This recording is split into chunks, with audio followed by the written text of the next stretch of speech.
Bom, pessoal, o objetivo da nossa discussão hoje é a gente falar sobre no quinto tema da disciplina de nutrição aplicada à prática esportiva, que vai tratar de um assunto muito importante, muito relevante, um assunto que tem uma integração na temática ainda do esforço e que tem também um link bem interessante com a questão da preparação física. O tema da nossa aula de hoje será sobre fadiga muscular, a definição sobre fadiga, e a gente também vai emendar essa discussão sobre fadiga para falar sobre como que a fadiga também colabora para esse processo de adaptação do músculo esquelético em resposta ao treinamento esportivo, tá bom? Então, os principais objetivos da nossa discussão de hoje, eles estão relacionados com a gente compreender o que é a fadiga, como é que ela acontece e ver como é que o músculo se adapta frente a esses diferentes tipos de estímulos ao exercício físico, tá certo? Deixa eu ver se eu consigo. Muito bem. Beleza. Então, já esclarecidos esses nossos propósitos de aprendizagem, uma das primeiras, acho que antes de a gente falar de fadiga, conceituar a fadiga, citar os diferentes sítios onde pode acontecer a fadiga, quais são os mecanismos da fadiga, é importante lembrar duas coisas. Uma, que a gente precisa lembrar um pouquinho e compreender como que é que se dá esse processo de contração muscular, quais são todos os eventos, todas as etapas relacionadas à contração muscular, e também lembrarmos que tratar a fadiga, minimizar a fadiga, postergar a fadiga é um dos objetivos da nutrição esportiva. Então, a gente entender bem como é que esse processo acontece também nos permite trabalhar melhor ainda as estratégias nutricionais para minimizar, postergar a fadiga, porque é algo que é inevitável, né? A fadiga é algo que vai acontecer e precisa acontecer. É importante que a fadiga aconteça, mas a nutrição pode suportar um pouco mais o indivíduo no sentido da tolerância, de postergar e minimizar a fadiga. Tudo bem? Então, compreender esses dois pontos inicialmente faz toda a diferença na nossa intervenção. E também a fadiga é algo que é muito pesquisado na área do esforço físico, da nutrição esportiva, no tocante do uso de suplementos. Vocês vão perceber, quando a gente discutir suplementação, que alguns suplementos têm uma aplicabilidade focada, direcionada, específica para minimizar os impactos que o esforço tem por meio de alguns fatores que vão desencadear depois a fadiga. Então a gente vai primeiro lembrar um pouquinho como é que se dá esse processo de contração para a gente depois conceituar fadiga muscular. Então, uma pergunta importante inicial que vale a pena a gente esclarecer de fato, como é que acontece o processo de contração muscular voluntária que sustenta todo tipo de exercício físico, atividade física. A contração muscular ele é um processo voluntário que implica algumas etapas para que ela aconteça.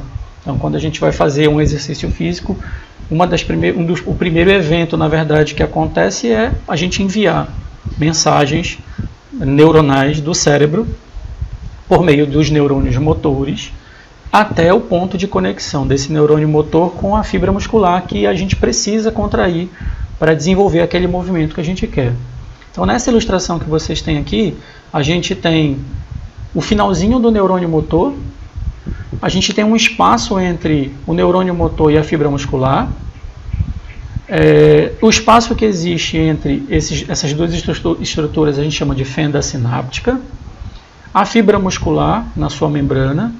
Então a gente tem como primeiro evento disso tudo o envio desses sinais neuronais pelo neurônio motor, que ao chegar nesse ponto final aqui do neurônio motor, eles vão promover a liberação de neurotransmissores chamados acetilcolina.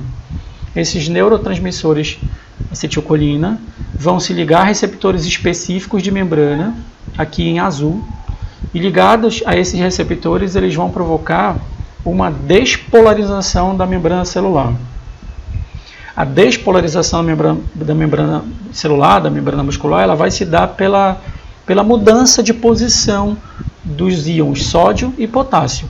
O potássio, que está em maior concentração no interior da célula, vem para fora, e o sódio, que está em maior concentração no meio extracelular, vai para dentro do músculo, provocando uma mudança de carga elétrica na membrana muscular, que é a despolarização. E essa despolarização ela vai se encaminhando no sentido dessa seta vermelha por toda a extensão da membrana muscular até atingir uma estrutura super importante conhecida como túbulos T.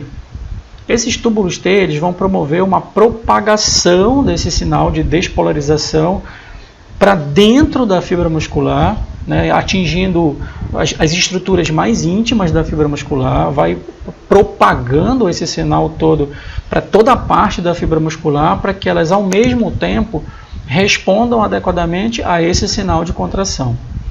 Então a despolarização de toda a fibra muscular vai promover a liberação de íons cálcio pelo retículo sarcoplasmático, que fica no interior da fibra muscular.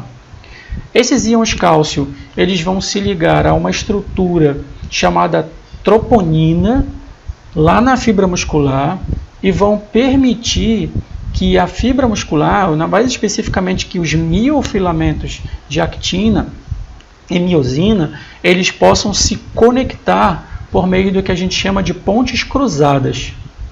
Então vai haver uma mudança conformacional na estrutura dos miofilamentos dentro da fibra muscular, possibilitando que haja uma interação, uma ligação, um contato por meio das pontes cruzadas, aqui, ó, das ligações das pontes cruzadas entre actina e miosina, que vai permitir com que uma possa interagir com a outra, produzindo o processo de contração.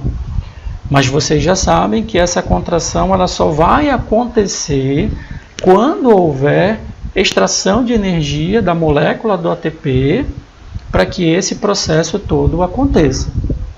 Então, vejam só a sequência de eventos de uma maneira mais resumida de ocorrência da contração muscular.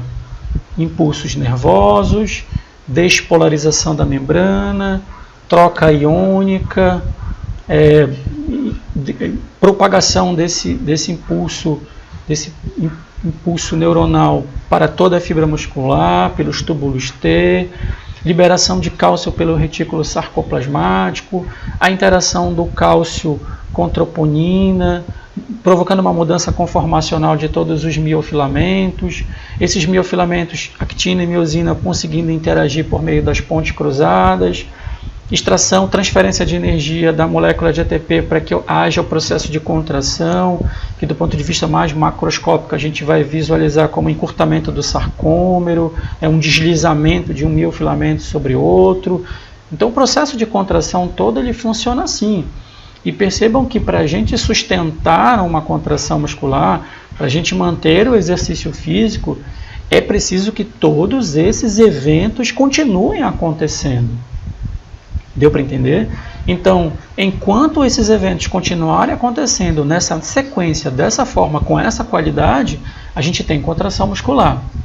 E quando um desses eventos, ou vários desses eventos, não conseguem manter essa qualidade de trabalho nesses pontos respectivos, a gente começa a ter uma dificuldade de sustentar a contração muscular, que é o que vai determinar a ocorrência da exaustão e da fadiga. Então a gente tem a participação de estruturas, a gente tem a participação de componentes, de compostos, em toda essa engrenagem a gente tem participação de impulsos nervosos, em toda essa engrenagem da contração, e a gente precisa entender bem isso antes de a gente começar a falar sobre fadiga, tudo bem? Muito bem. Então, como é que a gente pode definir, de uma maneira simples, fadiga muscular? Fadiga muscular nada mais é do que um momento em que a gente atinge, durante a realização de um exercício físico, em que a gente se sente incapaz de manter um processo de contração muscular, incapaz de manter aquele exercício que a gente está realizando, e isso vai se traduzir especificamente com uma redução da capacidade de trabalho, da capacidade de executar aquele protocolo de treinamento que havia sido definido lá na periodização. Então, quem de nós pratica exercício físico percebe muito bem o que é, como se traduz na prática a fadiga. Aquelas pessoas que fazem musculação, por exemplo, elas vão percebendo que ao longo das séries, ao longo das repetições que precisa fazer em determinados equipamentos, determinados exercícios, vai acabando a força. A força vai se reduzindo, a nossa capacidade de manter aquela contração vai diminuindo, a gente pede mesmo para parar, a gente não consegue continuar, e são os eventos mais marcantes que determinam a ocorrência da fadiga muscular. Então, nessa ilustração, é importante a gente colocar para ilustrar bacana isso tudo que está sendo dito. Por quê? Porque do ponto de vista eletromiográfico, vamos dizer assim, quando a gente tem um músculo trabalhando adequadamente, desempenhando todas aquelas etapas de contração que acabamos de ver, a gente vai tendo um músculo que eletromiograficamente vai se traduzindo com uma frequência de sinal bem regular, como essas que vocês estão vendo aqui, ó. Você tem uma frequência de sinal, ou seja, um impulso nervoso, contração, um segundo impulso nervoso, contração, um terceiro. Vejam que a distância entre uma onda e outra, elas são bem próximas, elas são bem parecidas. Não há um distanciamento muito grande entre uma onda e outra. O que isso significa dizer? Que a amplitude do sinal ela é bem curta. Eu tenho um estímulo, outro estímulo, outro estímulo, e eu vou conseguindo sustentar a contração muscular e o exercício que eu estou realizando. O que acontece quando a gente começa a ter uma falha em vários pontos daquele mecanismo todo que a gente acabou de ver? A gente vai tendo uma incapacidade de manter essa regularidade do impulso nervoso e a amplitude do sinal ela vai aumentando. Ó. Se a gente comparar uma amplitude do sinal nessa onda 6 aqui, ela é uma amplitude muito menor do que a amplitude de sinal da onda 1 aqui, que eletromiograficamente é um sinal de quando o indivíduo já começa a entrar em exaustão, em fadiga, e a gente percebe que a regularidade desses impulsos, dessas ondas elétricas para contração muscular, elas vão se espaçando muito, entende? Até chegar a um ponto que a gente não consegue mais mandar esses impulsos.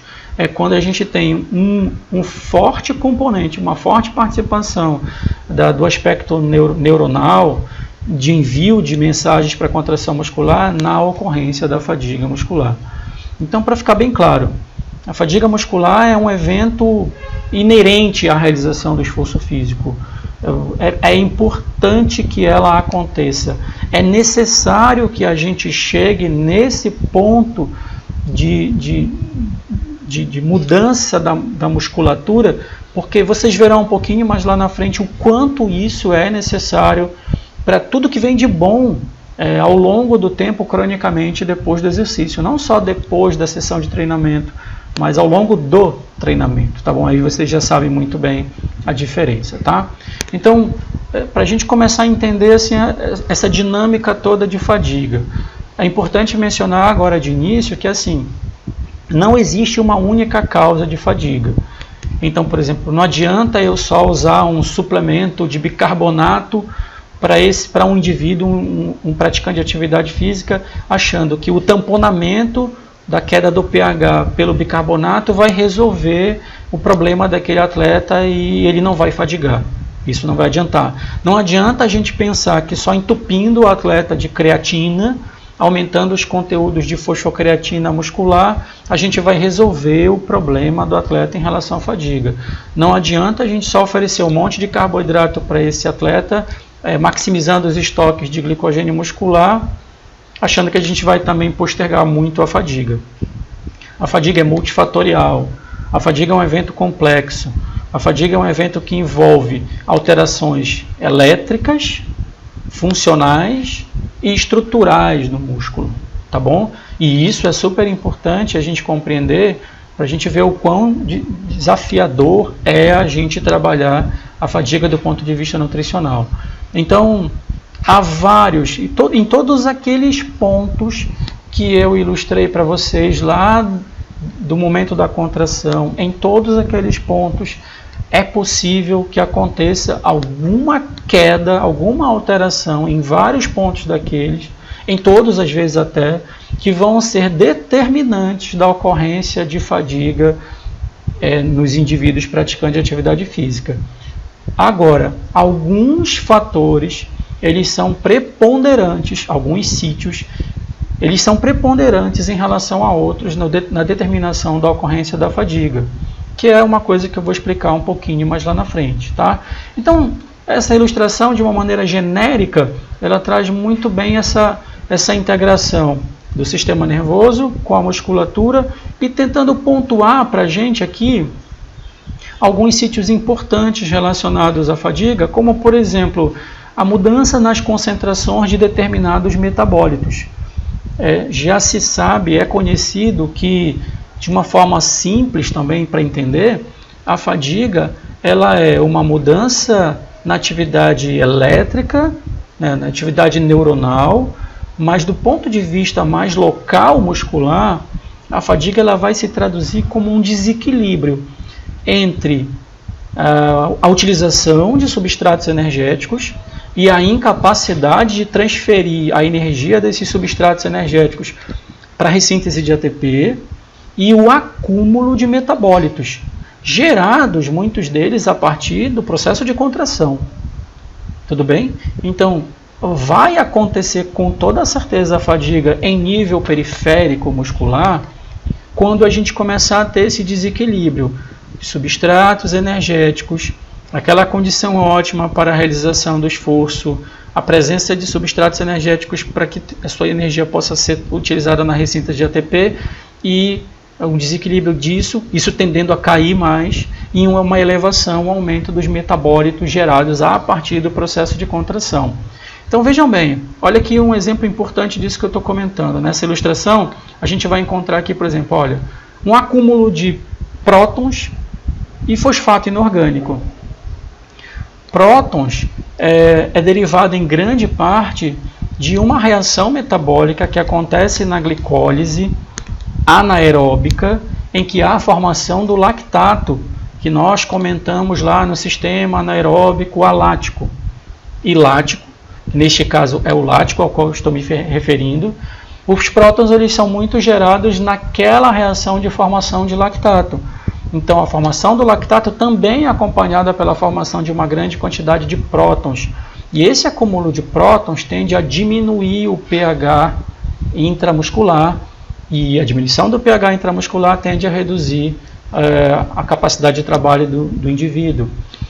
O acúmulo de fosfato inorgânico, se lembrarem lá do metabolismo, quando ocorre a hidrólise do ATP, a gente tem a liberação de dois componentes menos energéticos, que é o ADP mais o fosfato inorgânico. Então, o acúmulo de fosfato inorgânico também vai sinalizar um pouco disso, de fadiga também a nível muscular. A gente tem um recrutamento de unidades motoras prejudicado pelo envio de sinais limitados, reduzidos do sistema nervoso central. A gente tem a redução de glicogênio muscular.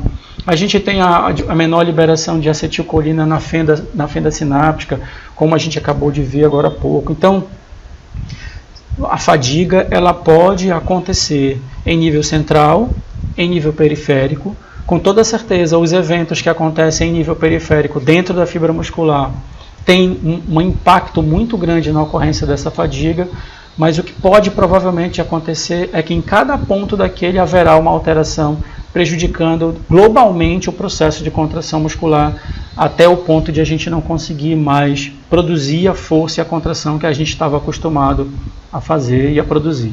Tá certo? Muito bem.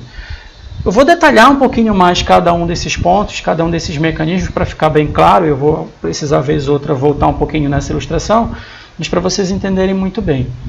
Em algumas referências, em alguns artigos, vocês poderão encontrar que a fadiga ela pode ser de dois tipos. A fadiga central, que tem uma relação íntima com a questão da capacidade de envio dos sinais neuronais pelos neurônios motores até a fibra muscular. e a fadiga periférica, que tem muito a ver com o que vai acontecendo de transformação e mudança a nível muscular.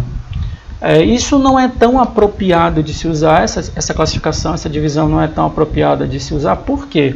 Porque sendo a fadiga um evento multifatorial, o que é mais provável de estar acontecendo? Que altere tudo de uma vez só, uns mais, outros menos, preponderantemente aqueles eventos que se sucedem dentro da fibra muscular.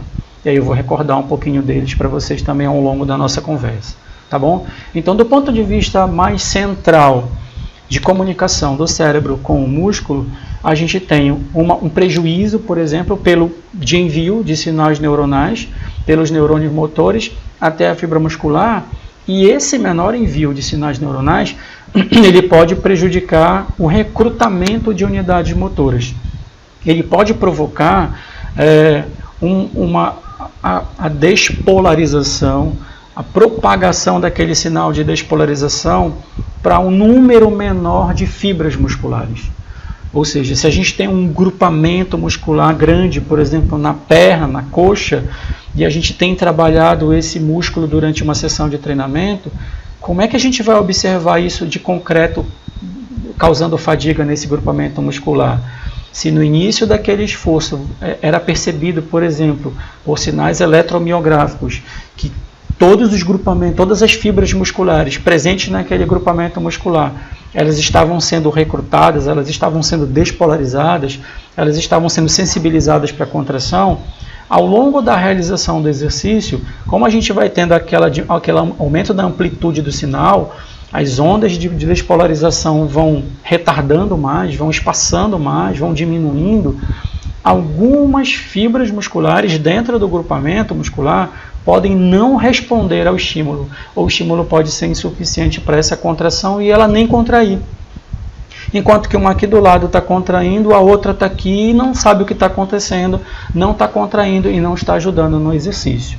Então esse é um exemplo prático para mostrar para a gente a limitação, o prejuízo para o recrutamento de unidades motoras, e tem uma íntima relação com esse envio do sinal neuronal e a despolarização da membrana, tá bom? Então esses dois pontos aqui têm uma relação muito íntima, o ponto 1 e o ponto 2, basicamente eles estão em conjunto desempenhando uma causa mais central da fadiga, né? Um sítio mais central da fadiga, mas isso também vai repercutir, como vocês vão ver um pouquinho mais lá para frente em outros pontos. Então, o ponto 1, que é o menor recrutamento de unidades motoras, decorrente do ponto 2, menor transmissão neuromuscular, a gente vai também impactar numa despolarização prejudicada, aquela transmissão de sinais lá pelos túbulos T também não vai acontecer, e a gente vai ter uma menor excitação muscular. E lembra daquela transferência de íons que eu havia comentado agora há pouco com vocês? Quando ocorre a despolarização, numa fibra muscular em repouso, a gente tem maior concentração de potássio dentro da fibra e maior concentração de sódio fora da fibra. A excitação que vai causar, o potencial de ação que vai causar a despolarização, vai promover uma troca desses íons em relação aos ambientes. O potássio que estava dentro em maior concentração vai se concentrar mais fora, o sódio que estava mais fora vai se concentrar mais dentro, isso vai despolarizar a membrana.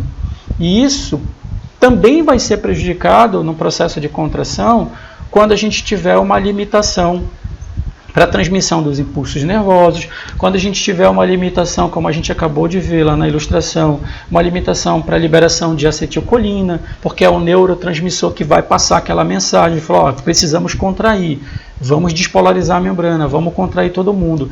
Esse sinal vai estar com ruído, sabe? Vai estar diminuído, vai estar retardado, então isso não vai acontecer adequadamente.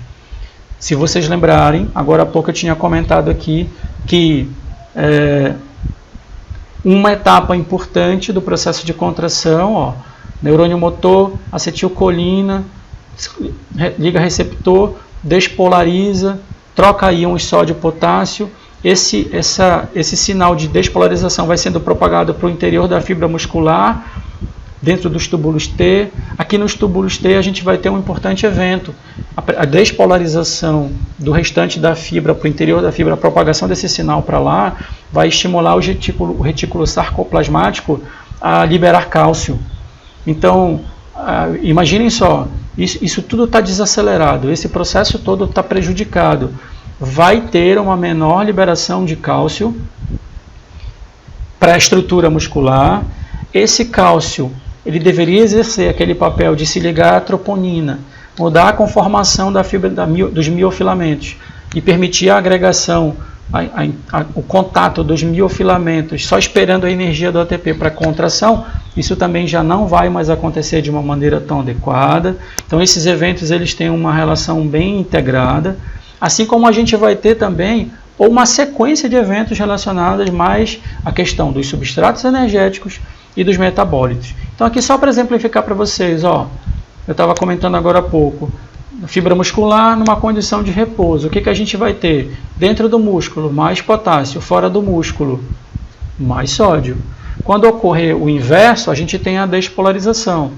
Na fibra muscular, quando ela tá fadigada, quando a gente está cansando, a gente vai passar a ter uma condição diferente. Um acúmulo de metabólitos aqui como prótons, a diminuição da passagem do sódio e uma perturbação para esse fluxo. Aquela bomba de sódio e potássio não vai funcionar tão bem, a gente vai começar a ter uma perturbação para transferência desses íons de um lado para o outro e a gente não vai mais conseguir fazer aquela despolarização como a gente estava vendo, o que vai acabar resultando numa menor frequência de ocorrência de despolarização, com maior amplitude de sinal entre uma onda de despolarização e outra. A gente vai acabar tendo uma condição muito alterada dessa transferência desses íons, e isso prejudicar o processo de sustentação da contração muscular, tá bom?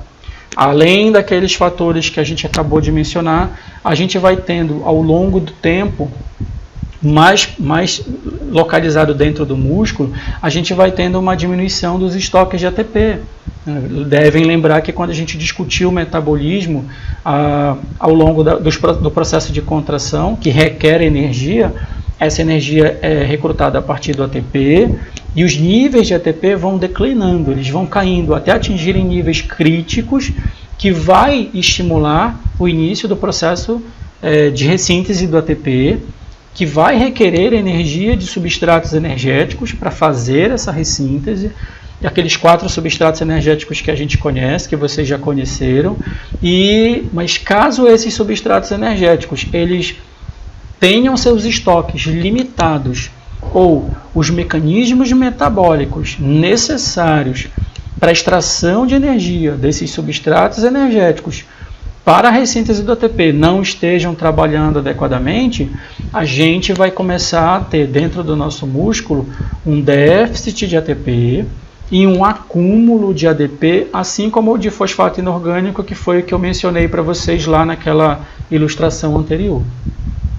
Então vejam bem, não basta só ter uma grande quantidade de fosfocreatina no músculo, não basta só ter uma grande quantidade de glicogênio.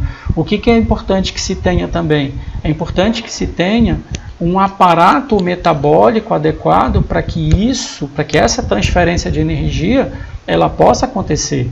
É preciso ter enzimas metabólicas trabalhando muito bem, com atividade ótima, para fazer com que as vias metabólicas extratoras de energia trabalhem bem e a energia desses substratos energéticos possa ser extraída adequadamente para que a transferência de energia para o ATP possa acontecer e a ressíntese continue.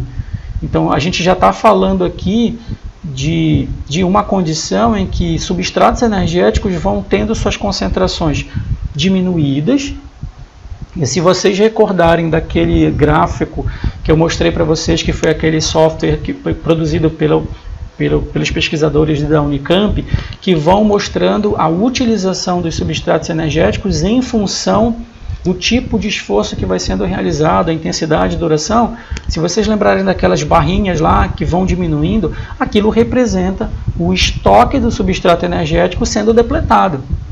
Então, Quando a gente tem o estoque de ATP sendo muito depletado, quando a gente tem o estoque de fosfocreatina sendo muito depletado, o estoque de glicogênio sendo muito depletado, a gente vai começar a encarar um momento em que a gente não vai mais conseguir sustentar a ressíntese de ATP e a gente não vai conseguir produzir contração. Mesmo que todos os outros eventos anteriores aconteçam muito bem, a transmissão do impulso nervoso, a excitação, despolarização, liberação de cálcio, a gente não vai ter contração. Por quê? Porque não tem energia necessária para os miofilamentos de actina e miosina interagirem e deslizarem entre si. Deu para entender? E a gente vai começar a ter um acúmulo dos metabólitos, que lá na aula de metabolismo do exercício eu até chamei para vocês de lixo celular. O lixo celular aqui está sendo representado por isso, o acúmulo de metabólitos que não tem como ajudar na contração muscular e vão ser indutores da fadiga. Assim como a gente tem durante a contração muscular o aumento da produção de calor, se lembrarem da aula de desidratação, a gente tem como uma das principais consequências da realização do exercício físico o aumento da temperatura muscular, o aumento da temperatura corporal, a hipertermia e a presença dessa temperatura mais elevada, o calor propriamente dito intramuscular, ele tende a produzir um prejuízo para todo esse fluxo de eventos relacionados à contração. Para alguns casos, como por exemplo de exercícios de alta intensidade e curta duração, em que não tem compensação de oxigênio, a gente vai usar mais metabolismo anaeróbico, a gente vai usar muito ou fosfocreatina como substrato, ou glicogênio, degradando o glicogênio numa glicólise anaeróbica, tendo como produto final uma grande quantidade de lactato, que também vai ser gerado junto com próton, que juntos vão começar a diminuir o pH intramuscular, e depois vai começar a diminuir o pH sanguíneo, alterando o equilíbrio ácido-base tanto do músculo quanto do organismo. Para eventos de mais longa duração, como a maratona, por exemplo, a gente vai ter uma grande produção de espécies reativas de oxigênio, que são os aero, porque a gente vai ter uma atividade, já que é um evento de longa duração, com maior atividade mitocondrial, com maior atividade respiratória, maior fluxo de oxigênio, a gente vai ter também um estímulo muito maior para a produção de espécies reativas de oxigênio, de radicais livres. Então a gente começa a diferenciar assim que aqueles eventos, os esforços, os exercícios de longa duração sustentados mais no metabolismo aeróbio, eles vão produzir muito mais radicais livres do que os eventos de curta duração e alta intensidade, mas também terão impactos diferentes na resposta metabólica e na resposta adaptativa do músculo, a depressão dos substratos, como a gente já conversou, inclusive quando falamos do metabolismo do exercício, a gente comentou sobre as dietas restritivas em carboidratos combinados com exercícios de alta intensidade e curta duração, são coisas que não combinam, porque a demanda do músculo vai ser por um substrato, glicogênio, cujo aporte maior vem na alimentação por meio da ingestão de carboidratos, e isso vai ser um determinante de fadiga nesses indivíduos. Para eventos de longa duração também, a gente tem um fator determinante da fadiga, que é a hipoglicemia, por isso que há necessidade de se fazer reposição de carboidratos durante a realização desses esforços, principalmente acima de 1 hora, 1h15 de duração, 1h30, os indivíduos já começam a apresentar hipoglicemia por uma depressão de um outro substrato, que é o glicogênio hepático, que em princípio a gente podia achar que não tem uma relação nenhuma com o exercício, mas a gente começa a perceber que em certos tipos de esforço a gente vai perceber. Então, vejam só a multiplicidade de fatores envolvidos na determinação da fadiga muscular, e o quanto a gente consegue perceber de relação da nutrição e do planejamento alimentar no tocante a minimizar esses aspectos todos. Não percam de vista nunca, quando eu estiver discutindo esses assuntos relacionados à fadiga, o papel da nutrição, o objetivo da nutrição esportiva. Lembra? Estocar substratos energéticos, ou seja, eu estou conseguindo postergar a fadiga aumentando esses estoques. repor aquilo que é perdido. Se eu estiver comentando sobre hipoglicemia, se eu estiver falando de desidratação, está fazendo todo sentido para mim no sentido de postergar a fadiga, porque eu estou dando mais condições para que aquele indivíduo continue a realizar a contração, eu estou dando um substrato energético que está faltando, eu estou fazendo uma reposição hidroeletrolítica e energética para aquele indivíduo, para que ele reequilibre o estado hidroeletrolítico que está alterado lá na musculatura e está prejudicando a contração. Percebam o quanto há uma intimidade muito grande da nutrição com esses eventos relacionados à ocorrência da fadiga. Então, lembrem bastante, lembrem bem disso.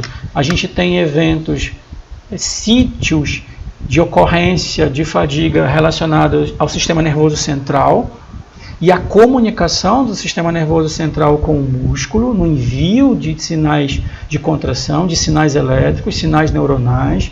A gente tem uma situação que pode provocar fadiga ali no ponto da fenda sináptica e a gente tem vários eventos, vários sítios de determinação de ocorrência da fadiga que estão dentro da musculatura. É importante fazer a análise como um todo, mas também saber destacar em que parte do processo de contração isso está acontecendo. É lá no envio do sinal, é na excitação, é na despolarização, é na contração propriamente dita, é na interação entre os miofilamentos. Então, vale muito a pena a gente detalhar um pouquinho tudo isso, tá bom? Então, olha só para exemplificar e ilustrar, para vocês compreenderem bem como é que isso tudo vai impactando no processo de execução do exercício. Aqui a gente tem um exemplo que avaliou a força de realização de um determinado exercício em 3 séries, primeira, segunda e terceira série, em relação ao conteúdo de prótons e fosfato inorgânico. Lembrem que próton e fosfato inorgânico tem a ver com lixo celular. Quando a gente tocar nesse assunto, a gente lembra lixo celular. São metabólitos. Eles vão se acumulando ao longo do processo de contração. A tendência é que eles prejudiquem a contração. A tendência é que eles limitem o processo de realização e continuidade do exercício. Então, nós temos aqui o que vai acontecendo com a força entre a primeira série, segunda e terceira série. Vejam bem. Lembra que lá quando eu defini fadiga muscular, lá no interior, anteriormente, no início da aula, a gente colocou que a fadiga é uma incapacidade de manter a contração muscular que se repercute com diminuição de força. Olha só o que vai acontecendo com as séries. Olha o percentual de força do indivíduo ao final da terceira série. 63%, ele começando com 90% praticamente. O pH praticamente se manteve inalterado entre uma série e outra, mas olha a concentração de fosfato inorgânico. Vejam se faz bem sentido isso que está sendo apresentado. A concentração de fosfato inorgânico vai se alterando, ela vai aumentando.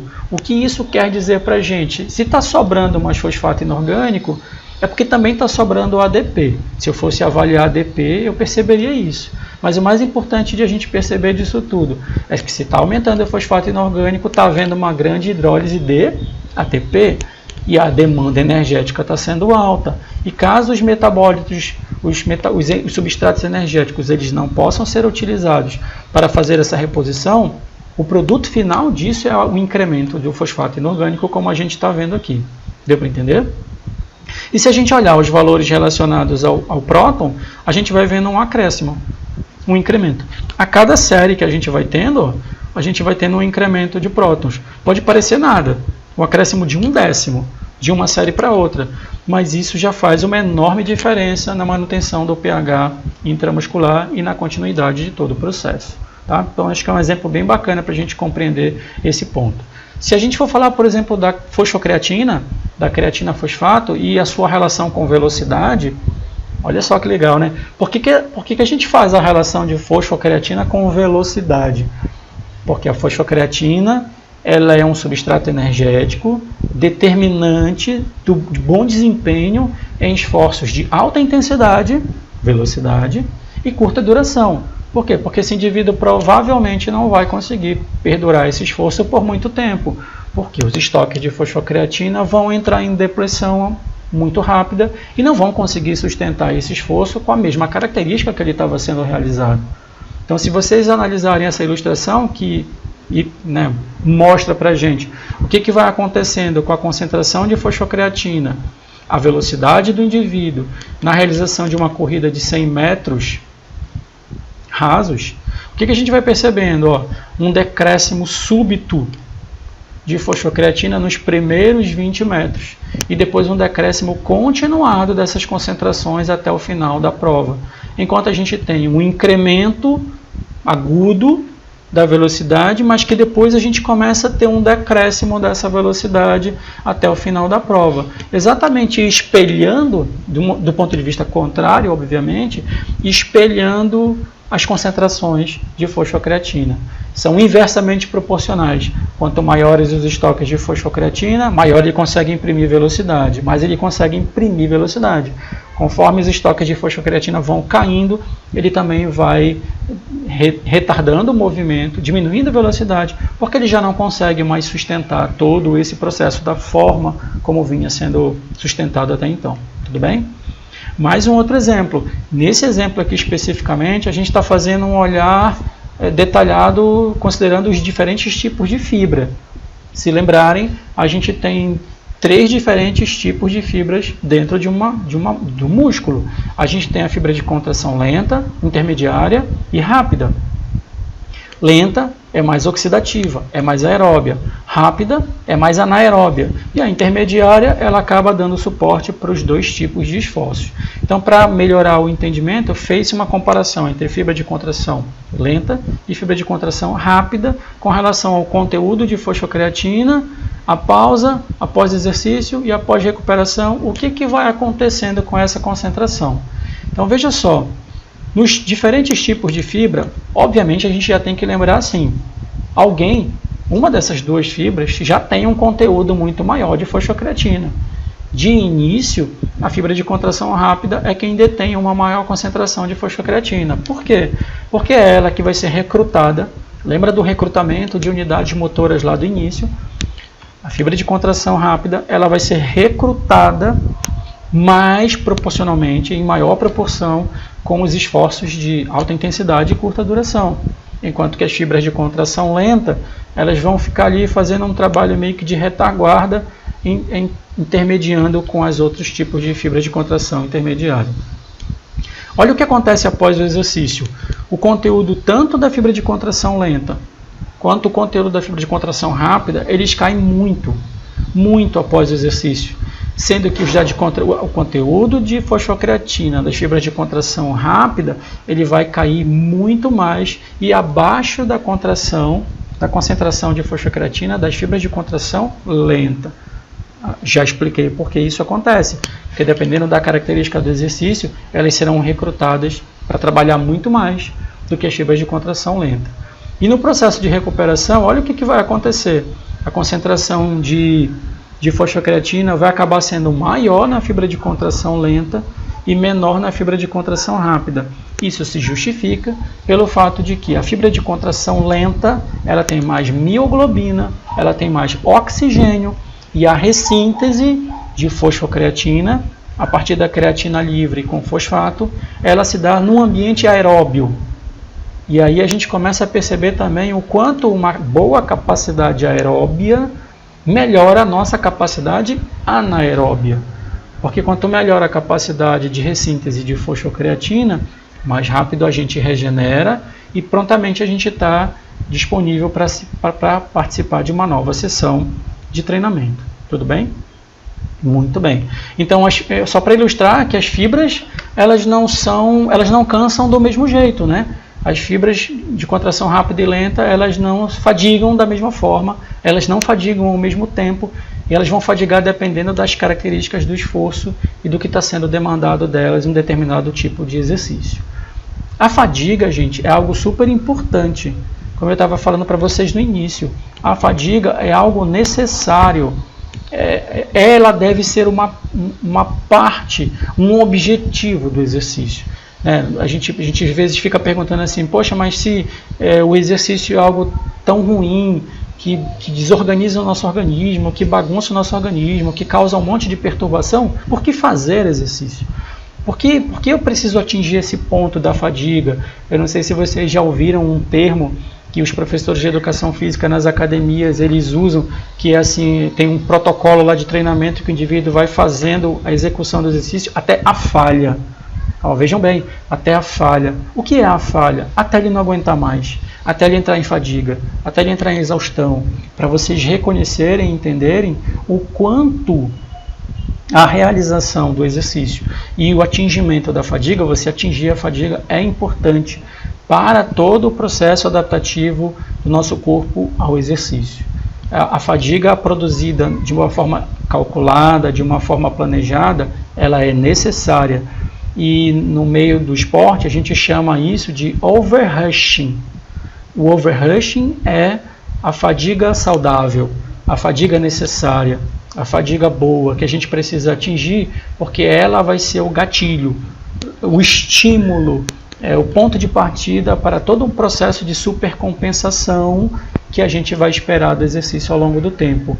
Eu não sei se vocês lembram, mas a gente discutiu esse ciclo: estímulo, recuperação, supercompensação, num gráfico em que a gente via o indivíduo partindo do ponto de repouso, entrando no desgaste, ele desorganizava a sua homeostase, chegava à fadiga, iniciava-se o processo de recuperação, ele atingia novamente aquele ponto de homeostase pré-exercício, aqueles níveis basais, mas ele não parava aí. Ele podia atingir níveis um pouquinho maiores de desempenho físico, porque havia um processo chamado supercompensação. E a supercompensação nada mais é do que o conjunto de mudanças crônicas que acontecem ao longo do tempo como respostas adaptativas crônicas do músculo esquelético ao exercício. Então a gente não tem como separar as coisas, a gente não tem como dividir. E o que é essa supercompensação? O que é essa resposta adaptativa? Essa resposta adaptativa nada mais é do que um aprimoramento. As referências falam em remodelagem, um aprimoramento, uma remodelagem do músculo esquelético, se preparando para a próxima, sabe? Assim, já que eu passei por esse estresse todo, da próxima vez eu vou estar bem mais forte do que agora. Eu vou me preparar para tudo isso. E essa supercompensação, essa remodelagem, esse incremento, essa melhoria do músculo, ela se sustenta com base em dois grandes grupos de melhorias. Uma melhoria funcional e uma melhoria estrutural. Eu sei que uma grande parte das pessoas, quando fazem exercício, elas procuram a hipertrofia muscular, o desenvolvimento muscular, o ganho de massa muscular.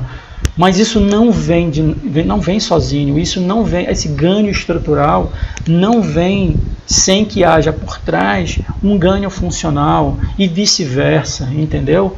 E grande parte dessa supercompensação, ela acaba vindo em resposta ao estímulo adequado.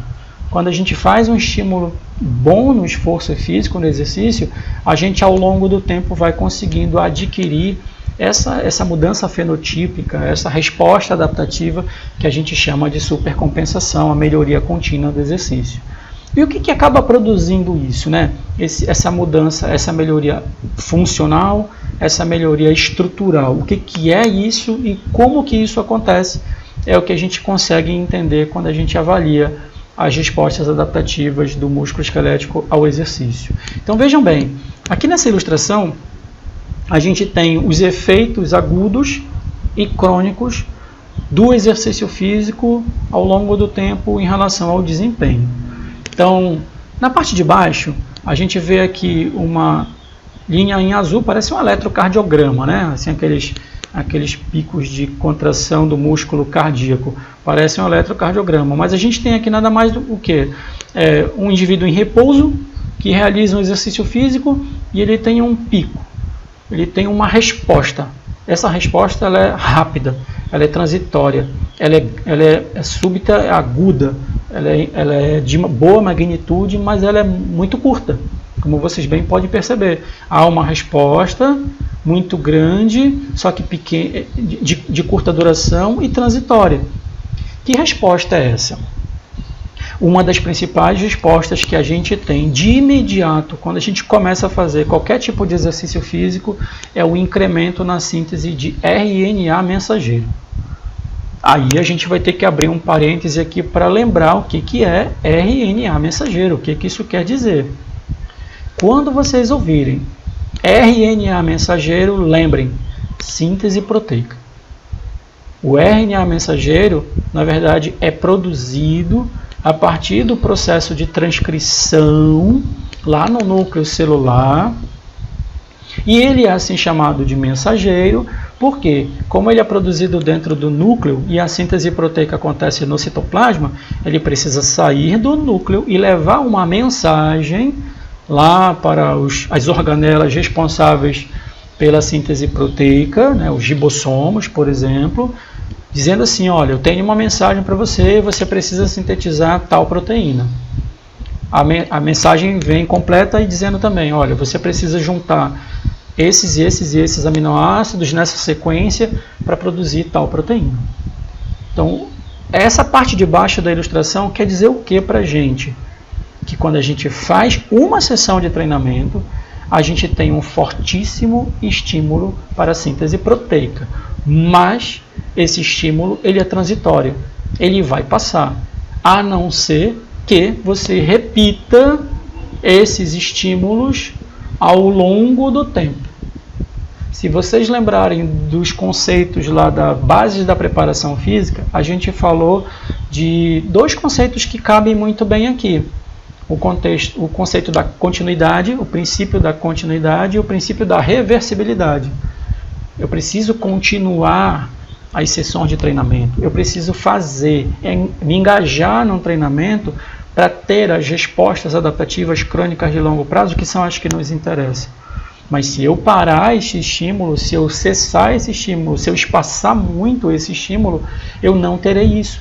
Eu vou ter um evento agudo, que seria esse aqui, mas que não se traduz em ganho estrutural e funcional no músculo, causando ao longo do tempo a perda desse efeito que a gente chama de destreinamento. Quando a gente vai para a parte intermediária da ilustração, olha o que a gente vê aqui. Ó. A gente vê uma linha que vai desde o início do envolvimento do indivíduo no treinamento até meses após ele ter iniciado esse programa de treinamento, e a gente vê que essa linha vai aumentando, ela vai incrementando, incrementando, incrementando, vai subindo, vai subindo, vai subindo, vai tendo ganhos, ganhos, up, up, supercompensação, supercompensação. Ou seja, aquelas diferentes e únicas sessões de treinamento que o indivíduo vinha fazendo, que ele deixou de fazer esporadicamente, ele começou a se engajar, fazer frequentemente, isso se repercutiu no quê? No incremento de RNA mensageiro, incrementa RNA, aumenta RNA, ó, tá vendo? A gente vê essa linha aqui, ó, de baixo crescente também. No que isso vai se traduzir?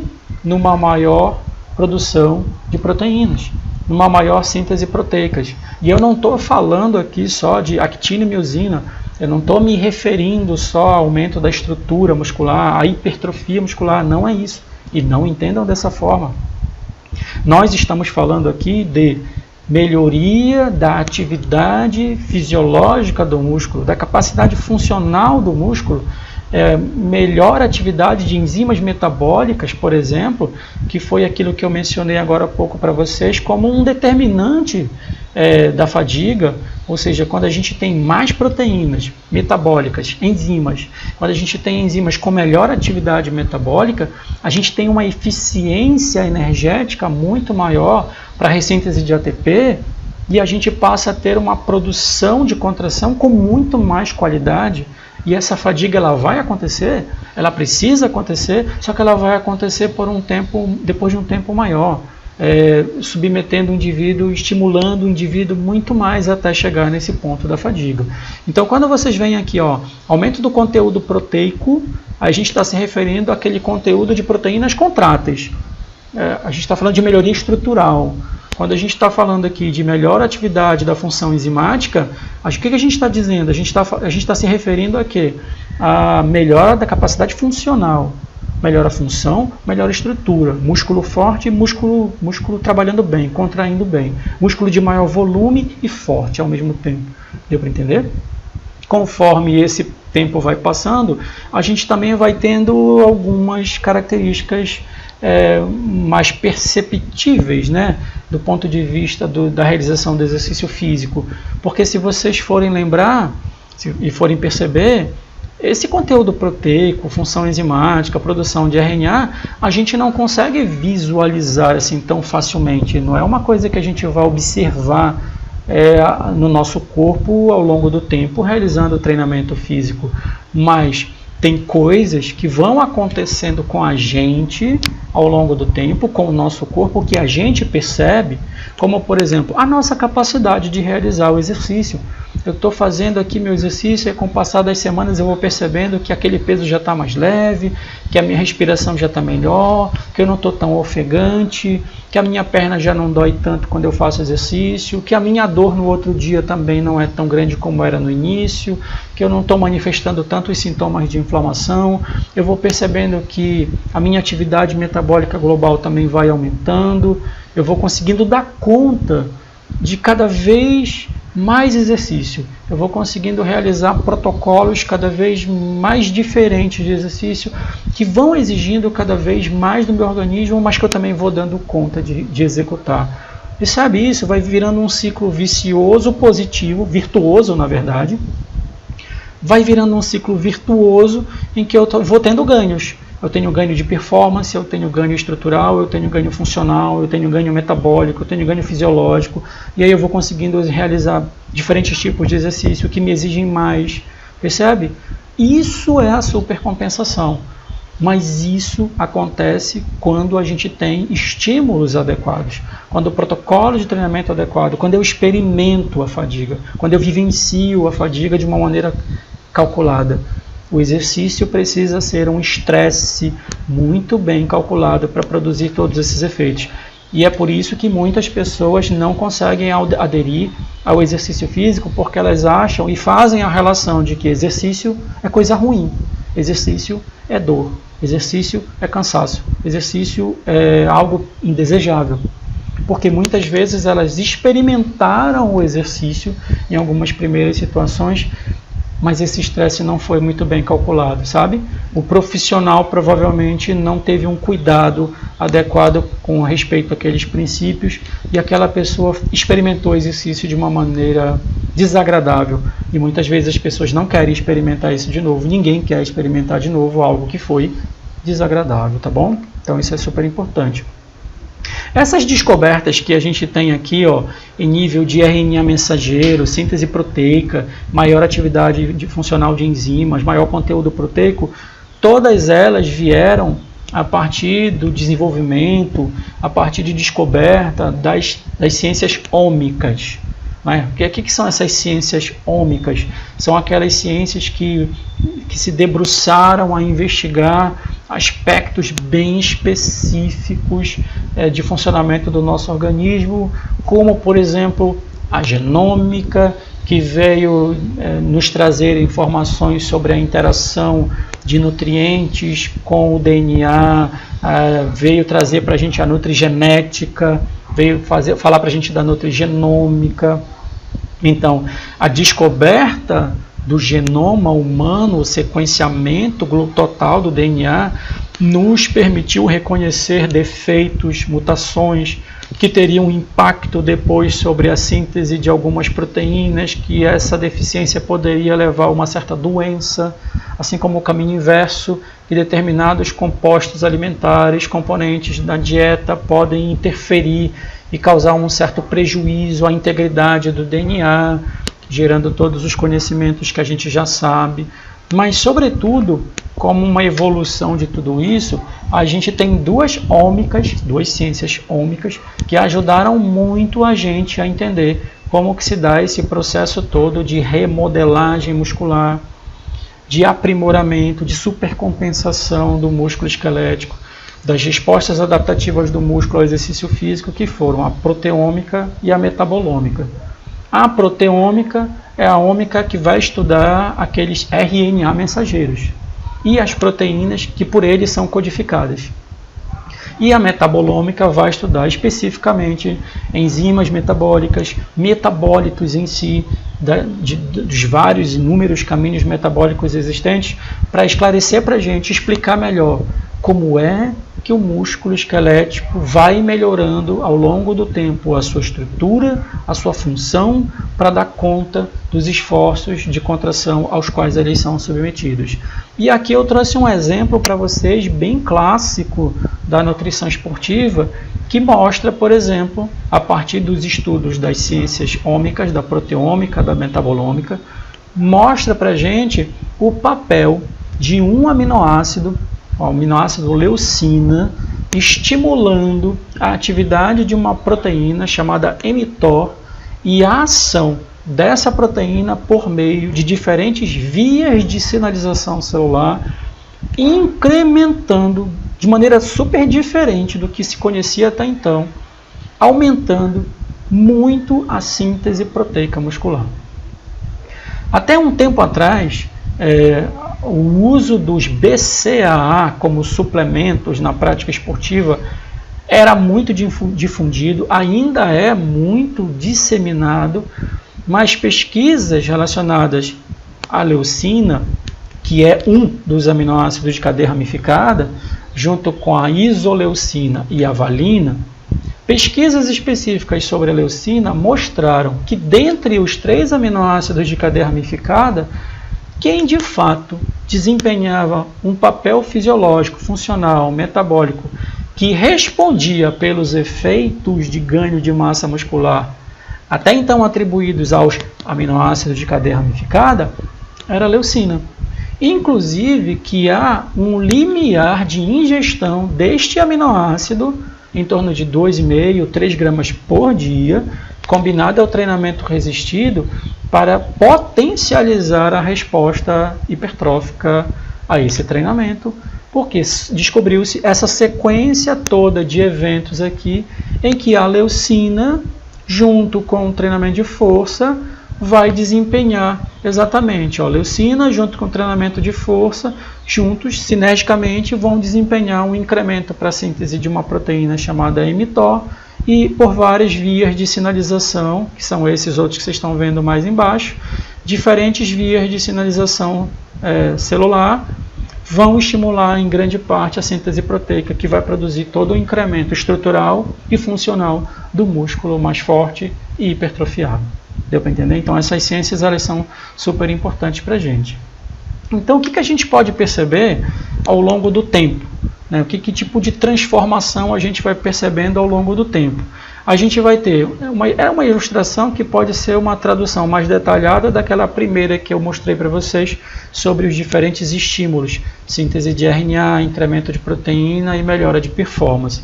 Então nós temos aqui uma sequência do tempo, os primeiros segundos durante o exercício, minutos durante o exercício, algumas horas durante o exercício ou depois do exercício, alguns dias, semanas, meses, anos.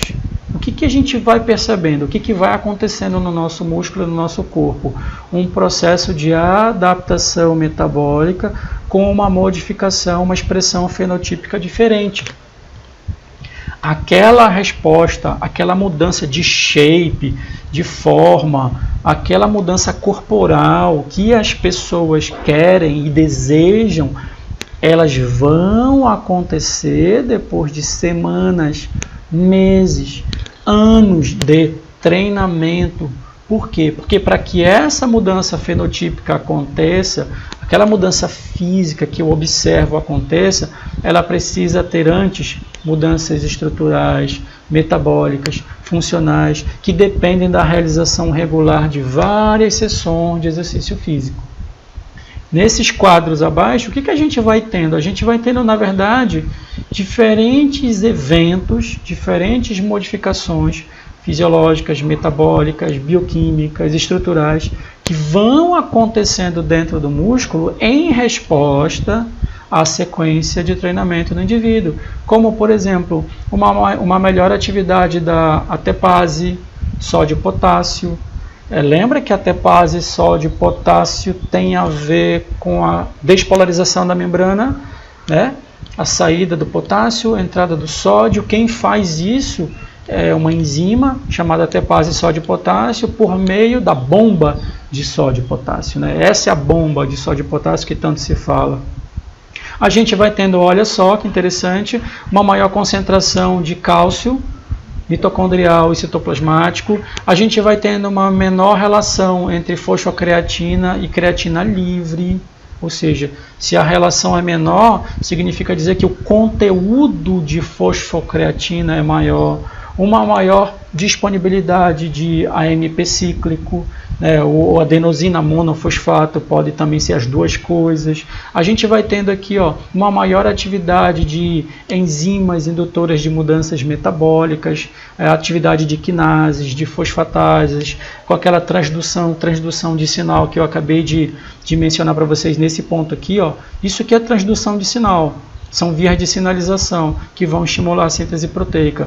Ao longo do tempo, a gente vai tendo esse estímulo muito maior por essas vias de sinalização, um aumento da expressão de RNA mensageiro, assim como fatores de transcrição, que vão produzir um maior incremento, um evento importantíssimo que acontece no músculo chamado biogênese mitocondrial. Ou seja, ao longo do tempo o músculo ele vai produzindo mais mitocôndrias e produzindo mitocôndrias com um trabalho cada vez de mais qualidade. Então passa a ser um evento super importante. Aqui são só alguns dos exemplos das quinases que fazem isso, alguns dos exemplos dos fatores de transcrição que vão produzir maior biogênese mitocondrial, a maior expressão de genes que codificam proteínas, tanto miogênicas como mitocondriais, do músculo como um todo, como da mitocôndria especificamente. A gente vai tendo uma síntese proteica muito maior diferenciação celular. Aqui os fatores de transcrição, os genes que codificam especificamente a síntese dessas proteínas. Por fim, a gente vai tendo uma maior expressão de proteínas que vão desempenhar um processo muito importante na atividade aeróbia da mitocôndria, né, como o COX, todo o maquinário aqui, como por um exemplo dessa modificação estrutural e enzimática que a gente vai ter no metabolismo aeróbio. Então, embora seja bem complexo, bem complicado, né, a gente detalhar, debruçar nosso olhar, nosso estudo sobre tudo isso, essa visão geral é super importante de ter. Essa visão geral é super importante de ter, para a gente compreender o quanto, como que essas adaptações vão acontecendo e produzindo esses efeitos na nossa musculatura, tá bom? Muito bem. Algumas das respostas adaptativas, né? Algumas das respostas fenotípicas que a gente vai tendo ao longo do tempo, considerando os diferentes tipos de exercício. Por exemplo, a hipertrofia muscular vai acontecer mais predominantemente no exercício de resistência. Para a gente entender que aí sempre há essa dúvida, né? Esse questionamento, o que é melhor fazer? Qual é o tipo de exercício que é melhor fazer? Um exercício aeróbio ou só musculação? Será que eu consigo ganhar tudo o que eu preciso só com musculação ou só com exercício aeróbio? A resposta, na verdade, mais adequada seria: o melhor é ter um pouco dos dois, pelos motivos que eu vou apresentar agora para vocês. Exatamente porque você vai ter ganhos por um e ganhos por outro. Por exemplo, resposta hipertrófica, aumento da força e da potência do músculo esquelético, aumento do tamanho da fibra muscular, melhores adaptações neurais, a transferência do impulso nervoso, melhor capacidade anaeróbica. Com que a gente vai ter?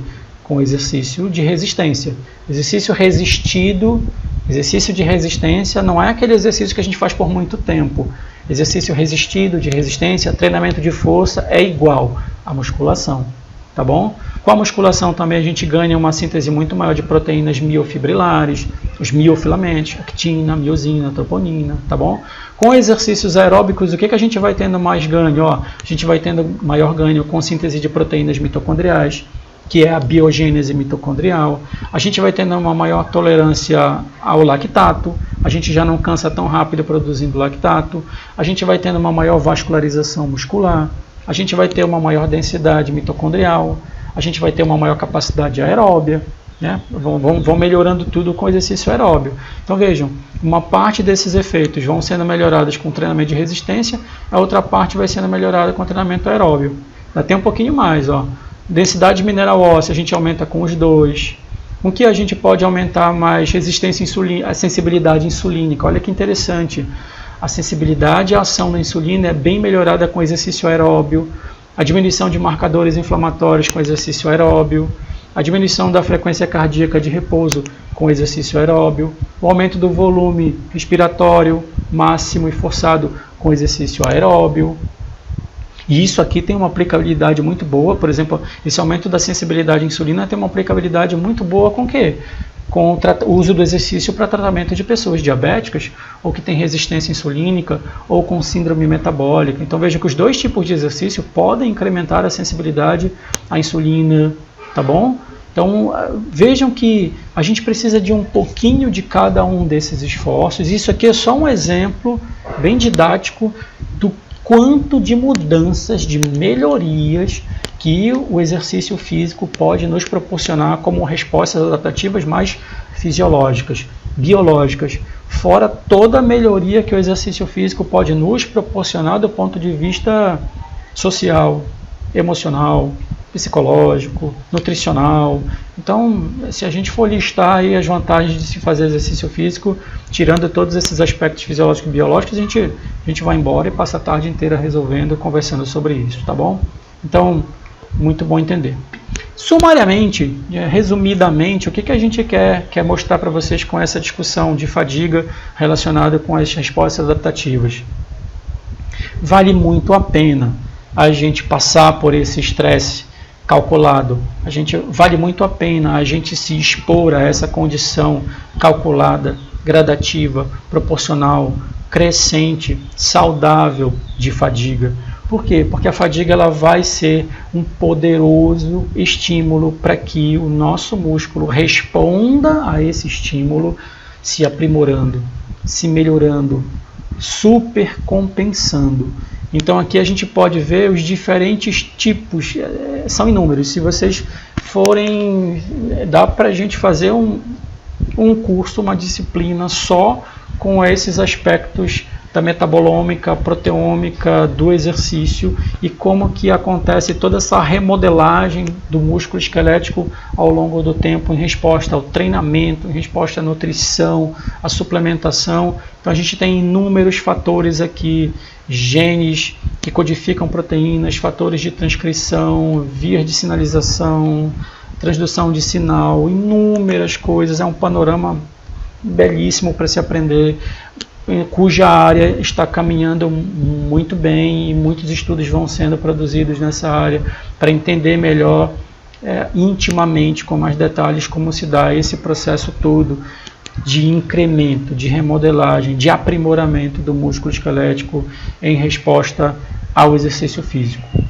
Bem, então, resumindo tudo isso que a gente acabou de discutir, é sempre importante deixar bem claro e que fique na lembrança de vocês sobre a fadiga. O que é fadiga, como ela acontece, em que locais ela pode acontecer e quais são os fatores determinantes para que ela aconteça. Tanto os fatores relacionados ao aspecto mais neuronal, quanto os fatores relacionados ao aspecto mais intramuscular. E entender que a fadiga ela é uma parte do processo de preparação física.